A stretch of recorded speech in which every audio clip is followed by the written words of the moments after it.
ಕೈಕಾ ದೇವಿ, ಕೈಕಾ, ಇದೇನಿದು? ಕೈಕಾಂತಪುರಕ್ಕೆ ಬರಲು ಯಾವುದೋ ಶೂನ್ಯ ಗೃಹಕ್ಕೆ ಬಂದಂತೆ ಭಾಸವಾಗುತ್ತಿರುವುದಲ್ಲ. ನಾನು ಬಂದೊಡನೆ ನನ್ನನ್ನು ಪ್ರೀತಿ ಆದರಗಳಿಂದ ಸತ್ಕರಿಸುತ್ತಿದ್ದ ನನ್ನ ಕೈಕಾ ಎಂದು ಕಾಣುತ್ತಿಲ್ಲವಲ್ಲ. ಕೈಕಾ ದೇವಿ, ಓಹೋ, ಕೈಕೆಯು ಭೂಷಾಯಿಯಾಗಿರುವಳು.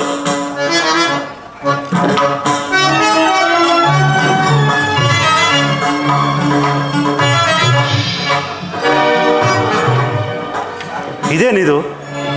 ಆಭರಣಗಳೆಲ್ಲ ಚೆಲ್ಲಾಡಿವೆ. ದೇವಿ,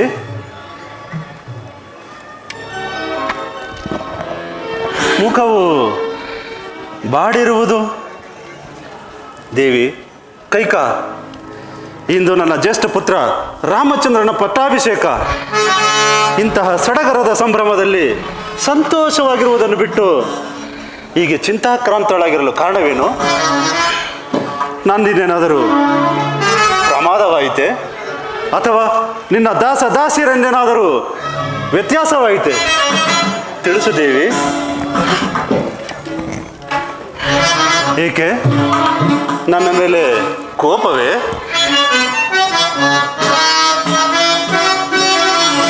ಕೋಪ ಮಾಳ್ಪರೆ ಮಾನಿನಿ ಮಣಿ ಕೆಳೆ, ಕೋಪ ಮಾಳ್ಪರೆ ಮಾನಿನಿ ಮಣಿ ಕಳೆ, ಕೋಪ ಮಾಳ್ಪರೆ ಮಾನಿನಿ ಮಣಿ ಕಳೆ, ಕೋಪ ಮಾಳ್ಪರೆ ದೇವಿ.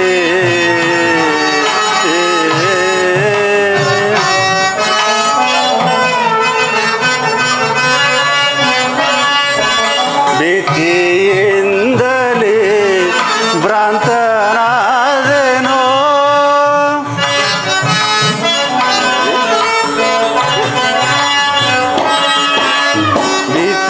ಭೀತಿಯಿಂದಲೇ ಭ್ರಾಂತನಾದೆನೋ, ಕೋಪವೇಕೆ ನಿನಗೆ,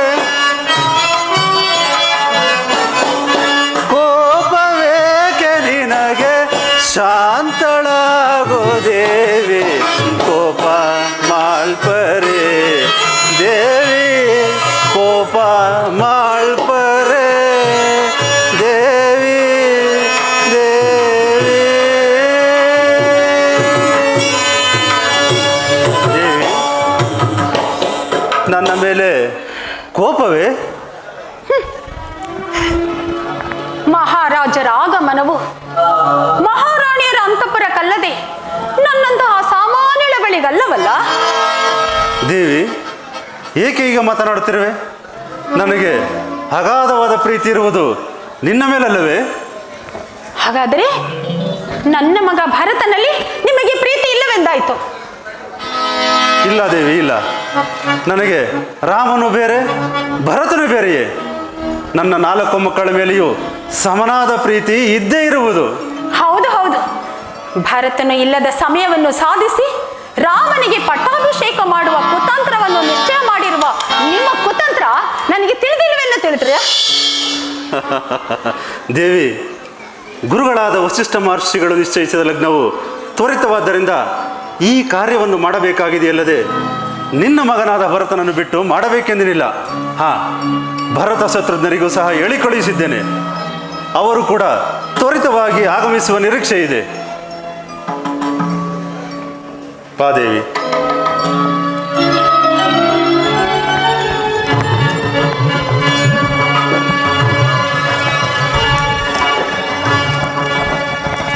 ದೇವಿ, ಇಂದು ನನ್ನ ಜ್ಯೇಷ್ಠ ಪುತ್ರ ಶ್ರೀರಾಮಚಂದ್ರನ ಪಟ್ಟಾಭಿಷೇಕ. ನಾಡಿನೆಲ್ಲೆಡೆ ಸಂತೋಷ, ಸಂಭ್ರಮ, ಸಡಗರ. ಇಂತಹ ಸಂತೋಷದ ಸಮಯದಲ್ಲಿ ನಿನಗೇನು ಬೇಕೋ ಕೇಳಿಕೊ, ನಾನು ನಡೆಸಿಕೊಡುತ್ತೇನೆ. ಏನೆಂದರೆ ಮತ್ತೊಮ್ಮೆ ಹೇಳಿ. ದೇವಿ, ಇಂದು ನನ್ನ ಪುತ್ರ ರಾಮಚಂದ್ರನ ಪಟ್ಟಾಭಿಷೇಕ. ನಾಡಿನೆಲ್ಲೆಡೆ ಸಂತೋಷ, ಸಂಭ್ರಮ, ಸಡಗರ. ನನ್ನ ಸಂತೋಷಕ್ಕೆ ಪಾರವೇ ಇಲ್ಲ. ಇಂತಹ ಸಂತೋಷದ ಸಮಯದಲ್ಲಿ ನಿನಗೇನು ಬೇಕೋ ಕೇಳಿಕೋ, ನಾನು ನಡೆಸಿಕೊಡುತ್ತೇನೆ. ಹಾಗಾದರೆ ನಾನು ಏನು ಕೇಳಿದರೂ ನಡೆಸಿಕೊಡುವಿರಾ? ಓಹೋ, ಸಂತೋಷವಾಗಿ ನಡೆಸಿಕೊಡುತ್ತೇನೆ. ಹಾಗಾದರೆ ಕೇಳಿ. ಹಿಂದೆ ದೇವಾಸುರರ ಯುದ್ಧದಲ್ಲಿ ನಾನು ಮಾಡಿದ ಸಾಹಸಕ್ಕೆ ಮೆಚ್ಚಿ ನೀವು ನನಗೆ 2 ವರಗಳನ್ನು ಕೊಟ್ಟಿದ್ದೀರಿ, ನೆನಪಿದೆಯೇ? ಓಹೋ, ಚೆನ್ನಾಗಿ ನೆನಪಿದೆ. ಅವುಗಳನ್ನು ನೀವು ನಡೆಸಿಕೊಡಲಿಲ್ಲ ಅಲ್ಲವೇ? ನೀನೇ ಅಲ್ಲವೇ ಸಮಯ ಬಂದಾಗ ಕೇಳಿಕೊಳ್ಳುತ್ತೇನೆಂದು ಹೇಳಿದ್ದು? ಹಾಗಾದ್ರೆ ಈಗ ಸಮಯ ಬಂದಿದೆ, ನಡೆಸಿಕೊಡುವಿರಾ? ಓಹೋ, ಸಂತೋಷವಾಗಿ ಕೇಳುತ್ತೇವೆ, ನಡೆಸಿಕೊಡುತ್ತೇನೆ.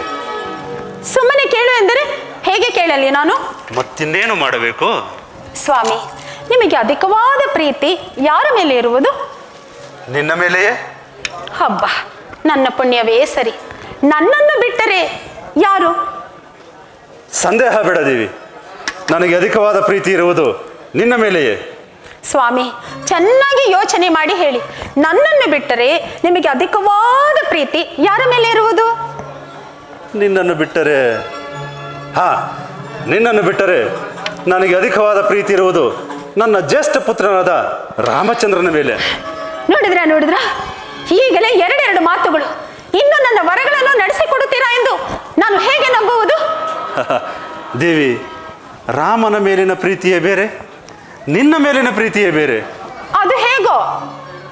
ಕೈಕಾ, ರಾಮನ ಮೇಲಿರುವುದು ಪುತ್ರ ಪ್ರೇಮ, ನಿನ್ನ ಮೇಲಿರುವುದು... ಹಾ, ನನಗೆ ಅರ್ಥವಾಯಿತು. ಹಾಗಾದ್ರೆ ನಿಮ್ಮ ಪ್ರೀತಿಯ ಪುತ್ರನಾದ ರಾಮನ ಮೇಲೆ ಆಣೆ ಇಟ್ಟರೆ ನಾನು ವರಗಳನ್ನು ಕೇಳುತ್ತೇನೆ. ಏನು? ರಾಮನ ಮೇಲೆ ಆಣೆ? ಬೇಡ ದೇವಿ, ಬೇಡ.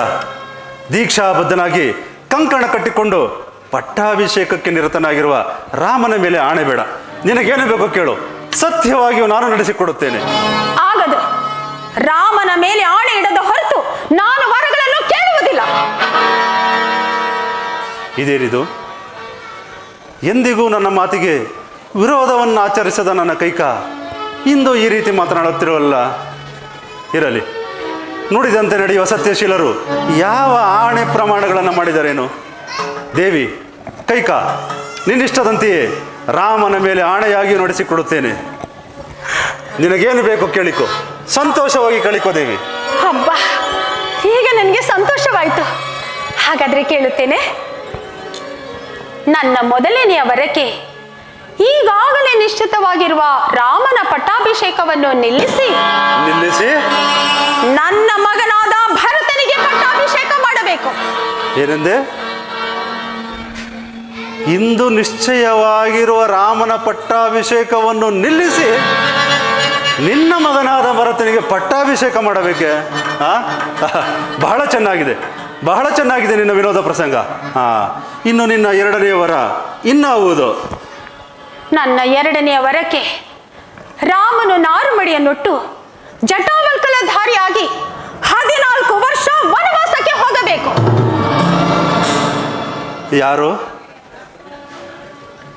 ಯಾರು ಮಾತನಾಡುತ್ತಿರುವುದು? ನನ್ನ ಕೈಕೆಯೇ? ಸಂಶಯವೇ? ಈ ದಶರಥನ ಧರ್ಮಪತ್ನಿಯೇ? ಅನುಮಾನವೇ?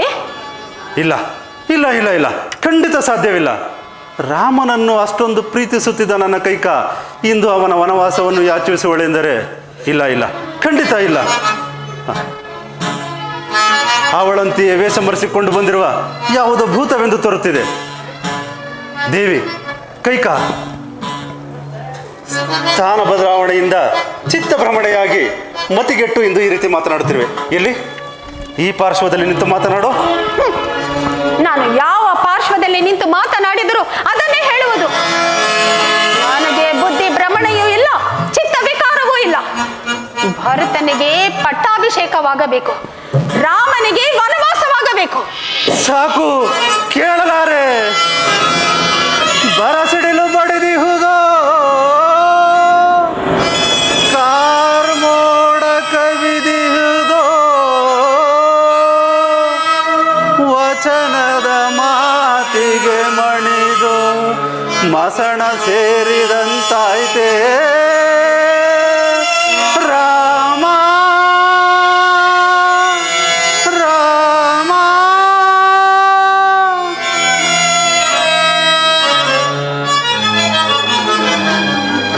ದೇವಿ,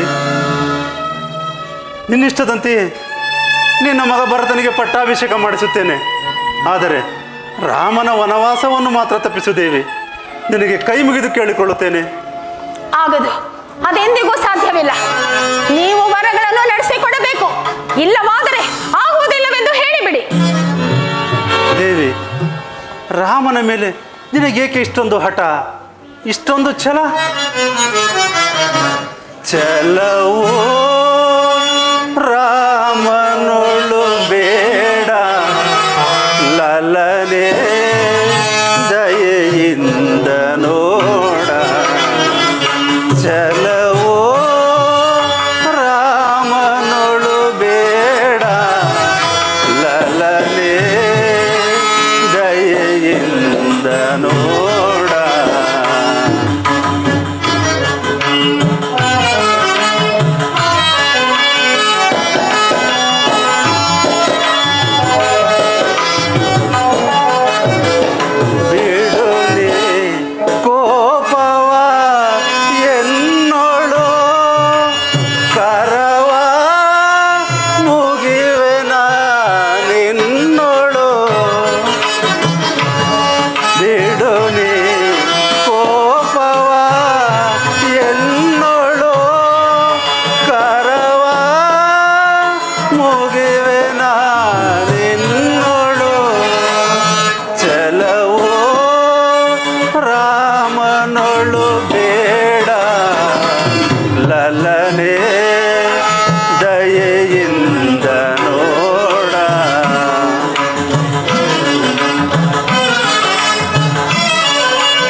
ಧರ್ಮಾತ್ಮನು ನನ್ನ ರಾಮನು. ನಿಮ್ಮ ರಾಮನೇ. ನನ್ನ ರಾಮನು. ಹೌದು, ನಿಮ್ಮ ರಾಮನೇ. ಸುಗುಣಾಭಿರಾಮನು, ಸತ್ಯಾತ್ಮನು, ಧರ್ಮಾತ್ಮನು, ಸುಗುಣಾಭಿರಾಮನು. ಚಲವೋ ರಾಮನೊಳು ಬೇಡ, ಲಲನೆ ದಯೆಯಿಂದ ನೋಡ. ಚಲವೋ ರಾಮನೊಳು ಬೇಡ. ದೇವಿ, ಕೈಕ, ನಿನ್ನಿಷ್ಟದಂತೆಯೇ ನಿನ್ನ ಮಗ ಭರತನಿಗೆ ಪಟ್ಟಾಭಿಷೇಕ ಮಾಡಿಸುತ್ತೇನೆ. ರಾಮನ ವನವಾಸವನ್ನು ಮಾತ್ರ ತಪ್ಪಿಸು ದೇವಿ. ನನ್ನ ಮಾತನ್ನು ನಡೆಸಿಕೊಡು ದೇವಿ, ನನ್ನ ಮಾತನ್ನು ನಡೆಸಿಕೊಡು. ಸಾಧ್ಯವಿಲ್ಲ ಸ್ವಾಮಿ, ವರಗಳನ್ನು ನಡೆಸಿಕೊಡಲಾಗುವುದಿಲ್ಲವೆಂದು ಹೇಳಿಬಿಡಿ. ನಾವು ಎಲ್ಲಿಯಾದರೂ ಹೋಗಿ ಪ್ರಾಣ ತ್ಯಾಗ ಮಾಡಿಕೊಳ್ಳುತ್ತೇವೆ.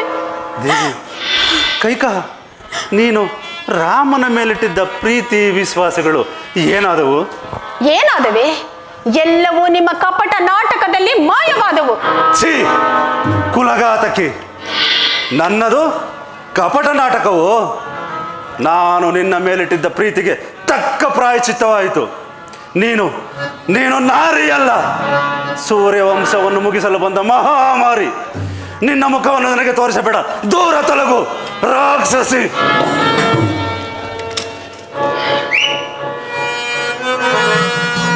ಮಹಾರಾಜರಿಗೆ ಜಯವಾಗಲಿ. ಶ್ರೀರಾಮಚಂದ್ರನ ಪಟ್ಟಾಭಿಷೇಕಕ್ಕೆ ಎಲ್ಲವೂ ಸಿದ್ಧವಾಗಿರು. ಪೂಜ್ಯರ ವಸಿಷ್ಠ ಮಹರ್ಷಿ ತಮ್ಮ ಆಗಮನಕ್ಕಾಗಿ ನಿರೀಕ್ಷಿಸಿದರು. ರಾಜೇಂದ್ರ, ಸುಮಂತ್ರ, ಮಹಾರಾಜರು ಅದೇ ಆಲೋಚನೆಯಲ್ಲಿರುವರು. ನೀನು ಹೋಗಿ ರಾಮನನ್ನು ಬರ ಹೇಳು. ಮಹಾರಾಜ್ಞೆ. ಬೇಡ ದೇವಿ, ಬೇಡ ಬೇಡ ಬೇಡ. ರಾಮಚಂದ್ರನ್ನು ಮಾತ್ರ ಇಲ್ಲಿಗೆ ಬರಮಾಡಬೇಡ. ನಿನಗೆ ಕೈ ಮುಗಿದು ಕೇಳಿಕೊಳ್ಳುತ್ತೇನೆ. ಬೇಡ ದೇವಿ, ಬೇಡ. ನೀವು ಸುಮ್ಮನಿರಿ, ನಾನು ನಿಮ್ಮ ಮಾತನ್ನು ಕೇಳುವುದಿಲ್ಲ. ಭರತನಿಗೆ ಪಟ್ಟಾಭಿಷೇಕ, ರಾಮನಿಗೆ ವನವಾಸ, ಇದು ಶತಸಿದ್ಧ. ನೀನು ನಾರಿಯಲ್ಲ. ನನ್ನ ಅವಯವಗಳು ವಯೋಧರ್ಮವನ್ನು ಮರೆತು ಮೀರಿ ಹೋಗುತ್ತಿವೆ. ನನ್ನ ಹಸ್ತಗಳು ಶಸ್ತ್ರದ ಕಡೆಗೆ ನುಗ್ಗುತ್ತಿದೆ. ರಘುಕುಲ ವಂಶಕುಲಘಾತಕ್ಕೆ ಅದನ್ನು ಕ್ಷಣ ಮಾತ್ರವೂ ಭೂಮಿಯ ಮೇಲೆ ಇರಗೊಡಲಾರೆ. ಈ ಅಯೋಧ್ಯೆಯ ಪುಣ್ಯಶೀಲಿಯಲ್ಲೆಲ್ಲರೂ ನಿನ್ನನ್ನು ನೋಡಿ ನಗುವಂತಾಗಲಿ. ನಿನ್ನನ್ನು ಕೊಂದು ನನ್ನ ಮನಸ್ಸಿನ ಕ್ರೋಧವನ್ನು ಶಮನ ಮಾಡಿಕೊಳ್ಳುತ್ತೇನೆ. ರಾಕ್ಷಸಿ! ಜನಕ! ಕುಮಾರ, ರಾಮಚಂದ್ರ! ಜನಕ, ಕುಮಾರ! ಸಮಾಧಾನರಾಗಿರಿ ಜನಕ.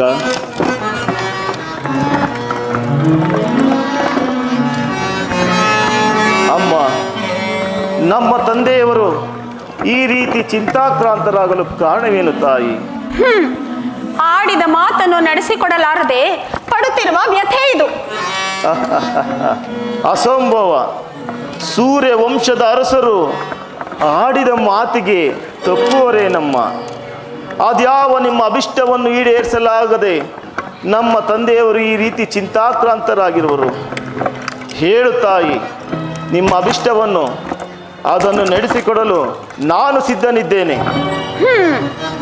ಇಲ್ಲಿಯವರೆಗೂ ತಂದೆಯ ಪರೀಕ್ಷೆ ಆಯಿತು, ಈಗ ಮಗನ ಪರೀಕ್ಷೆ ಆಗಬೇಕೇನೋ? ಅಮ್ಮ, ಎಂದು ನೀನು ನನ್ನ ಮೇಲೆ ಈ ರೀತಿ ಅನುಮಾನ ಪಟ್ಟವಳಲ್ಲ. ಆಗಲಿ ತಾಯಿ, ಸೂರ್ಯ ದೇವರ ಆಣೆಯಾಗಿಯೂ ನಿನ್ನ ಅಭಿಷ್ಟವನ್ನು ನಡೆಸಿಕೊಡಿಸುತ್ತೇನೆ. ಅದೇನೆಂದು ಹೇಳು ತಾಯಿ. ಹಾಗಾದ್ರೆ ಕೇಳು. ಬೇಡ ಕೈಕ, ಬೇಡ. ಹಿಂದೆ ದೇವಾಸುರರ ಯುದ್ಧದಲ್ಲಿ ನಾನು ಮಾಡಿದ ಸಾಹಸವನ್ನು ಮೆಚ್ಚಿ ನಿಮ್ಮ ತಂದೆಯವರು ನನಗೆ 2 ವರಗಳನ್ನು ಕೊಟ್ಟಿದ್ದರು. ಆ ವಿಚಾರವನ್ನು ನಾನು ಬಲ್ಲೆನು ತಾಯಿ. ಆ ವರಗಳನ್ನು ಈಗ ನಾನು ಕೇಳಿಕೊಂಡೆನು. ಏನೆಂದು ಕೇಳಿಕೊಂಡಿರಿ? ನನ್ನ ಮೊದಲನೆಯ ವರಕ್ಕೆ ಈಗಾಗಲೇ ನಿಶ್ಚಿತವಾಗಿರುವ ನಿನ್ನ ಪಟ್ಟಾಭಿಷೇಕವನ್ನು ನಿಲ್ಲಿಸಿ ನನ್ನ ಮಗನಾದ ಭರತನಿಗೆ ಪಟ್ಟಾಭಿಷೇಕ ಮಾಡಬೇಕೆಂದು. ಈ ಅಲ್ಪ ವಿಚಾರಕ್ಕೆ ನಮ್ಮ ತಂದೆಯವರು ಇಷ್ಟೊಂದು ವ್ಯಥಪಡಬೇಕೆ?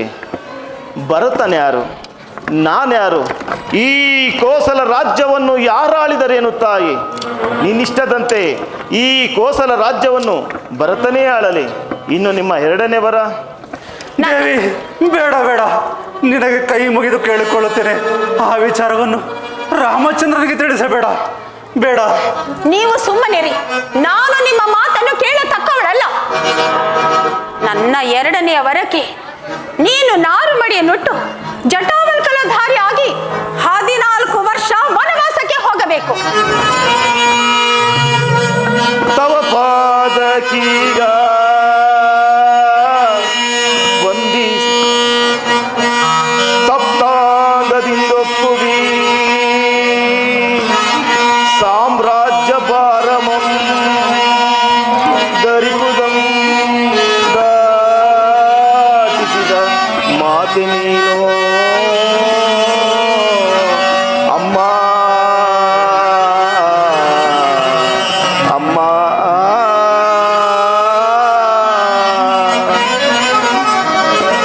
ತವ ಪಾದಕೀಗ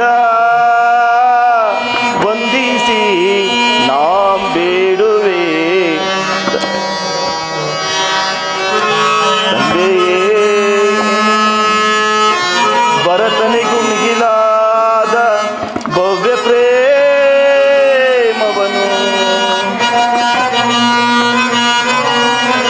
ಭರತನಿಗೂ ಮಿಗಿಲಾದ ಭವ್ಯ ಪ್ರೇಮವನು, ಭೇದವಿಲ್ಲದ ಬಗೆದ ಮಾತೆ ನೀನು. ಪಿತೃವಾಕ್ಯ ಪಾಲಿಸುವ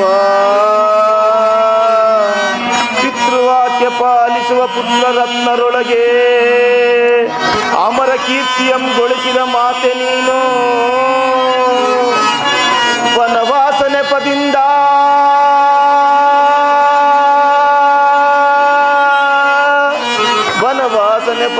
ಮುನಿಜನರ ಸೇವಿಸುವ ಅಮರ ಕೀರ್ತಿಯಂಗೊಳಿಸಿದ ಮಾತೆ ನೀನು. ಹೆಚ್ಚೇನು ನೀ ನನಗೆ ಪ್ರತ್ಯಕ್ಷ ಮಾತೆ, ಹೆಚ್ಚೇನು ನೀ ನನಗೆ ಪ್ರತ್ಯಕ್ಷ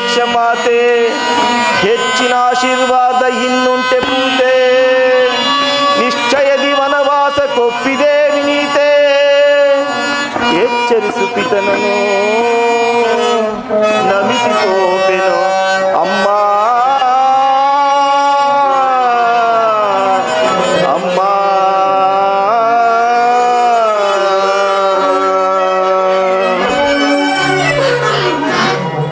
ಅಮ್ಮ ಈ ಮುದ್ದು ರಾಮನ ಮೇಲೆ ನಿನಗೆ ಅದೆಷ್ಟು ಪ್ರೀತಿ ವಾತ್ಸಲ್ಯವೇ ತಾಯಿ. ಈ ಕೋಸಲ ರಾಜ್ಯವನ್ನು ನಾನು ಆಳುವುದಕ್ಕೆ ಅಸಮರ್ಥನೆಂದಲೂ ಭರತನೇ ಯೋಗ್ಯನೆಂದಲೂ ತಿಳಿದು ಅನೇಕ ಮುನಿಜನರ ಸೇವೆಯನ್ನು ಮಾಡಲು ಅವಕಾಶ ಕೊಟ್ಟು ಬಹಳ ಉಪಕಾರ ಮಾಡಿದೆ ತಾಯಿ. ಆಗಲಿ ತಾಯಿ, ನೀನಿಷ್ಟೇ ದಂದತೆ ಭರತನನ್ನು ಕರೆಸಿ ಅವನಿಗೆ ಪಟ್ಟಾಭಿಷೇಕವನ್ನು ಮಾಡಿ ನಂತರ ವನವಾಸಕ್ಕೆ ಹೊರಡುವೆನು. ಕೂಡದು ಭಾರತನಿಗೆ ಪಟ್ಟಾಭಿಷೇಕ ಮಾಡುವುದು ಬಿಡುವುದು ನನಗೆ ಸೇರಿತು. ನೀನು ಮೊದಲು ವನವಾಸಕ್ಕೆ ಹೊರಡು. ಆಗಲಿ ತಾಯಿ, ನೀನಿಷ್ಟದಂತೆಯೇ ಜನನಿಗೂ ಜಾನಕಿಗೂ ಈ ವಿಷಯವನ್ನು ತಿಳಿಸಿ ಪಟ್ಟಾಭಿಷೇಕ ಈ ದಿನವೇ ವನವಾಸಕ್ಕೆ ಹೊರಡುತ್ತೇನೆ.